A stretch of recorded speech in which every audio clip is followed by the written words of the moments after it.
The Khasi Students' Union Southwest Khasi Hills District today condemned the State Health Department following the right to information document findings that the department recruited 112 posts in different hospitals and sub-centers in the district without advertising and conducting any interview.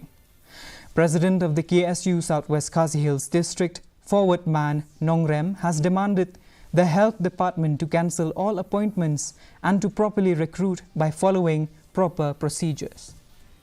Scheme golong ba tabatai balada occasion worker was atom kumbas posnem un yo ekta status kum uta regular occasion worker at least nakalajo sokar kala day ban dapat di advertisement kala day banda khod da interview knan lagi sama lagi balak biang kekaran pule bagi ba kibon padan ya ki kibon pad ki sama kibon padan kam lanjam kinyo ya kalat ban appear ki interview ban tap ki post ba compare yo mano compare du mano rai ba lalale kamta kalong bi sama ki bedi hot ban yo kam yo jam kinyo ban rong lagi ki post ki ba pair. As part of its 10-year celebration,